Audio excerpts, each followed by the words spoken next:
Саламатсыздар урматтуу Чалкан медиа каналынын көрөрмандары, 11 октябрга алынган өлкөбүздөгү акыркы сааттагы жаңылыктар менен сиздерди тааныштырабыз. Каналга атталып, ой пикирлериңиздер менен бөлүшүңүздөр. Кыргызстандык Акун холдинги кийинки жылы Подмосковьедеги Электрогорск шаарына жогорку сапаттагы макарон азыктарын өндүргөн завод ачат. Бул тууралуу Москва облусунун өнүктүрүү корпорациясы билдирди. Москва өкмөтүнүн инвестиция, өнөр жай жана илим министри Екатерина Зиновьева өндүрүштүк кампа комплексинин курулушу 2024-жылдын аягында толук ишке кирерин айткан. Долбоорго жасалчу инвестициянын жалпы көлөмү 500 миллиондон ашык рубльди түзөт. Анын арты менен региондо 800 жумушчу орну түзүлөт, деди Зиновьева. Корпорация билдиргенде ишкана 2 мөөнөт менен иштеп, айына 700 тонна жумуртка кошулган кесме жана 500 тонна спагетти менен букатини чыгарат. Сырьеону жана даяр продукцияны өзүнүн лабораториясынан текшерет. Акун макарон азыктарын Россия боюнча гана эмес, Беларуска да жеткире алат. Туугандар, эгерде сиздерде дагы монтип машиналарыңыздар бузулса, азыр уста издештин, ага убакыт коротуштун кереги жок. Ал үчүн болгону мындай чөнтөк телефонуңуздарды аласыздар. App Store же Google Play'ден эле автомен тиркемесине катталып туруп, каалаган устаны тандап аласыздар. А эгерде сиздер дарбаза курдурабыз десеңиздер, же болбосо эшиктин алдына ферма жасатабыз десеңиздер, анда кайра эле ошол App Store же Google Play аркылуу ширетме тиркемесине киресиздер. Кирип каалаган ширетүүчүнү өзүңүздөр тандап аласыздар. Тандап алып чакырсаңыздар, өздөрү келип ишиңиздерди бүтүрүп берет. Мурдагыдай туугандардан, тааныштардан ширетүүчү издештин азыр кереги жок. Нанды кымбат саткандарга 13 000 сомго чейин айып пул салынат. Кыргызстанда нанды кымбат саткандар айыпка жыгылат. Бул тууралуу Монополия жана жөнгө салуу мамлекеттик агенттигинин жөнгө салынуучу чөйрөлөр башкармалыгынын башчысы Санжарбек Кокошеров маалымат жыйында билдирди. Анын айтымында эртеңден баштап нан саткан жерлерде бага көзөмөл жүргүзүлө баштайт. Эгерде нандын баасы биз коюп бергенден ашса, алгач эскертүү берилет. Андан кийин да бузуулар катталса, жеке жактарга 3 000, юридикалык жактарга 13 000 сом өлчөмүндө айып пул салынат, деди ал. Белгилей кетсек, өлкөдө нандын баасы кымбаттап кеткендиктен өкмөт анын баасын бекитти. Урматтуу кыргыз эли, мага жардам бериңиздер. Россияга барып, тамагымды жакшы келейин. Силерден ыраазымын. Азырда оор акыбал болуп кетип атат. Көрүнүшү, тыш өңү жакшы эле, кыймылдашы, немеси жакшы. Только судурук берип атат. 40 болуп калып атат температурасы. Операция болгон жери ириңдеп, ылжырап кетип атат. Тамак да жута албай атат. 2 күндөн бери тамак жакшы жебейт.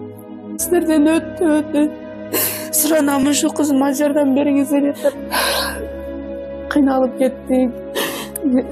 Картага кол өтпөйт деп чыгат. Өзүм да ушул кыздын аркасынан сахарым көтөрүп сүйлөгөнүмдү билбей калып атам. Суранайын, сиздерден жардам бериңиздер. Израилдеги 3 кыргызстандык чыгарып кетүүнү өтүнүп тимге кайрылды?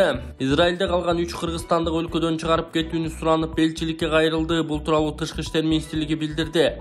Саат 20:00-гө карата алынган маалымат боюнча аскердик кагылышуу болуп жаткан өлкөдө 65 мекендеш бар экени аныкталган. Израилди кошуп караган Түркиядагы элчилик жарандардын абалын сурап, чыгып кетүү ниети бар жогун билүү үчүн баарына телефон чалып жатканы айтылды. Жабыркаган Кыргызстандын жарандары жок. Үчөө Израилдин кетүү ниетин билдирди. Учурда аларды алып чыгуу мүмкүнчүлүгү иликтенип жатат. Элчилик Израилдин компетенттүү органдары, Анкарадагы элчилиги, ошондой эле бир катар өлкөлөрдүн Тель-Авивдеги дипломатиялык өкүлчүлүктөрү менен байланыштарын улантууда деп айтылат маалыматта.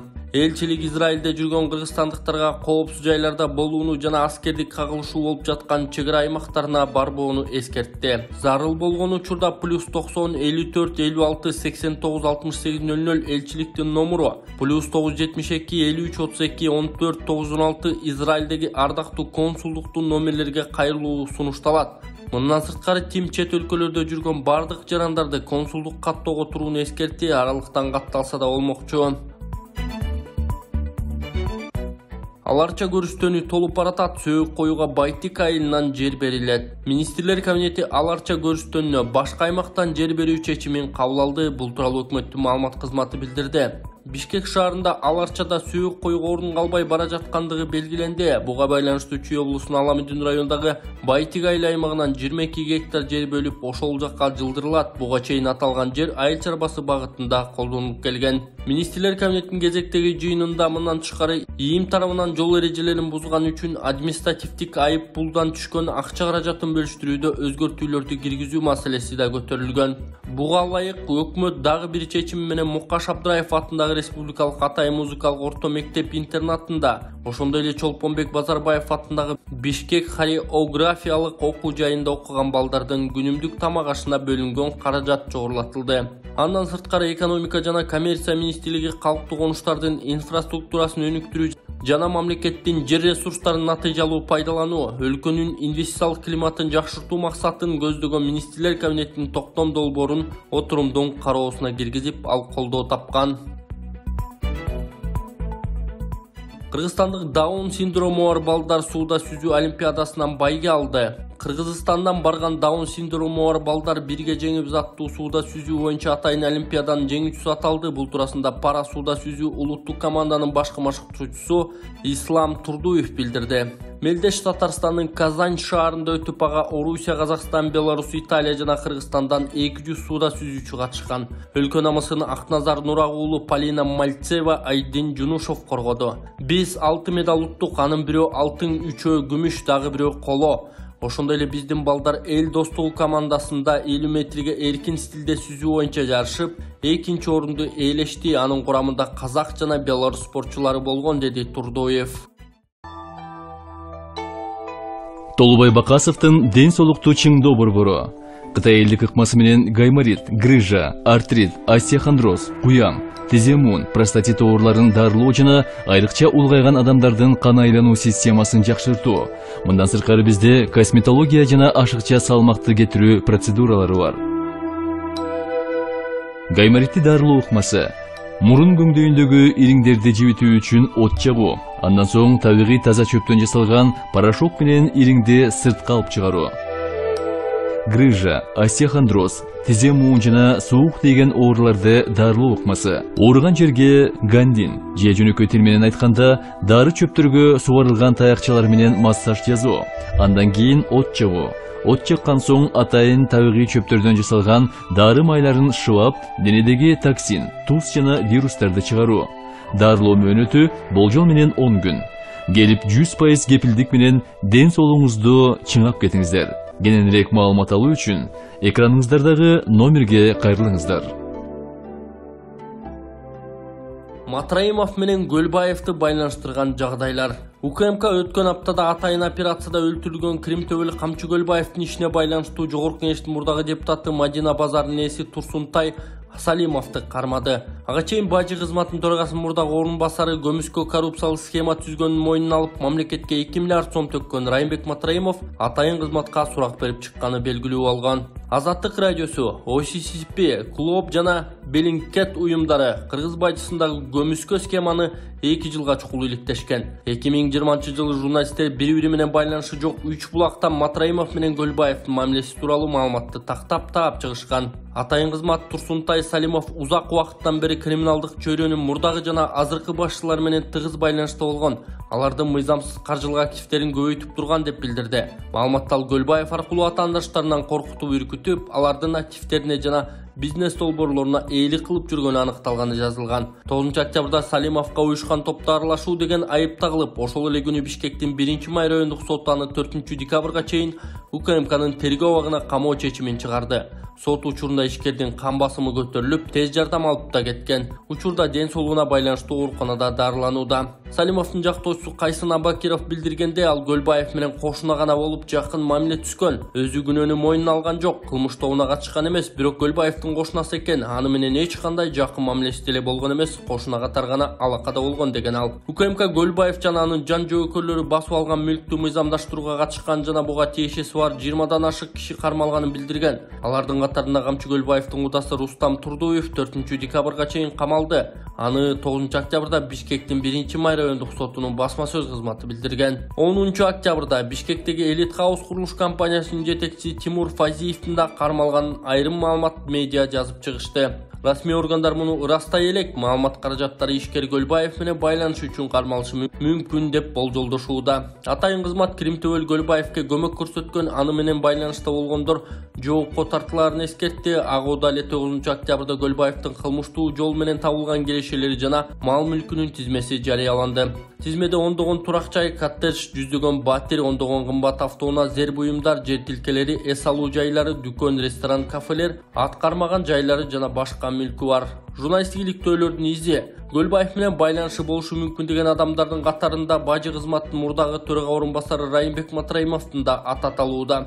4-октябрда атайын операциянын жүрүшүндө Крим авторитет өлтүрүлгөнү күнү кечинде Матраимовда УКМКда сурак бергени тууралуу кабар тараган. Азаттык жана анын өнөктөштөрү Көлбаев менен Матраимовдун байланышы тууралуу иликтөөнү 2020 декабрда жарыялаган. Анда экөөнүн байланышынын биринчи далили катары Ысык көлдүн жээгиндеги Каганат эс алуу жайында Матраимовдун үй бүлөсүнүн вилласы табылган. Бул жайдын ээси Имиш строй компаниясы болгону менен чыныгы ээси Көлбаев экенин бир нече булак ырастаган. Ал жердеги 20дай коттедж ижарага берилбей турганы, тандалма негизде гана сатылары жазылган. 9-октябрда УКМК жарыялаган Көлбаевдин мыйзамсыз мүлкүнүн тизмесинде дал ошол Каганат эс алуу жайы дагы бар. Иликтөөдөгү экинчи далил бажыдагы Матраимов калкалган аткезчилик схеманын бетин ачууга көмөктөшкөн. Ал материал жарыялангандан кийин киши колду болгон Айеркен Саймайтынын билдирүүсү.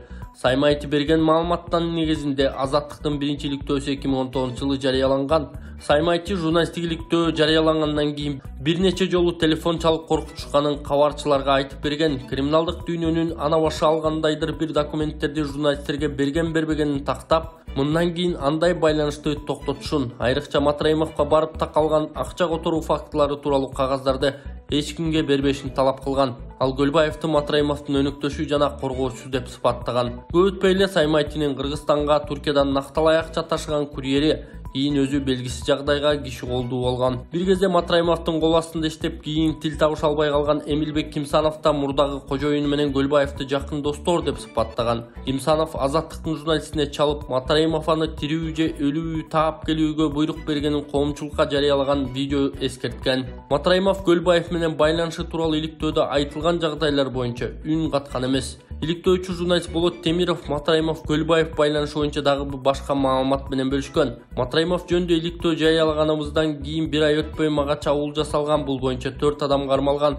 Алардын уюштуруучусу Бекзат деген жигит мындан 1,5 жыл мурда Көлбаевдин уюшкан кылмыштуу тобунун мүчөсү катары кармалган. Менин оюмча бул жерде Көлбаев Матраимовдун буйругун аткарган, бул жөн эле дал келүүчү эмес деген ал. Темиров алардын Көлбаев Матраимов бизнес өнөктөштүгү тууралуу да маалымат түшкөнүн, бирок ал азырынча тастыкталбаганын билдирген. Криминал менен ишкер чөйрөсүнүн алакасы. Буга кошумча Kaksus медиа басылмасы жеке булактарына шилтеме берип, быйыл 17-сентябрда Акматбек Келдибеков Борбордогу тойканалардын биринде уулун үйлөнткөнүн ага экс-президент Сооронбай Жээнбеков, Райымбек Матраимов, Камчыбек Көлбаев баштаган адамдар катышканын жазган. Тойдон кийин Келдибеков, Көлбаев, Матраимов жана тойго катышкан дагы бир чиновник УКМКга суракка барганын Азаттыктын ишенимдүү булактары билдирген. Келдибеков мындай маалыматты четке каккан. Атайын кызмат бул боюнча расмий билдирүү тараткан эмес. Көлбаев жок кылынгандан кийин сурак Кримтөбөл менен мурдагы бажы үчүн байланышкан күнүн тартибине чыгарды. Атайын кызмат криминалга каршы күрөш башталганын жарыялап, караларга акча берип келген ишкерлер да жоопко тартылышы мүмкүн экенин эскерткен. УКМКнын төрагасы Камчыбек Ташиев Фейсбуктагы баракчасы аркылуу тараткан билдирүүсүндө мындан ары өлкөдө уюшкан кылмыштуу топтор болбой турганын белгилеп, криминалдардан жабыркаган жарандар УКМКга кайрылууга кеңеш берген.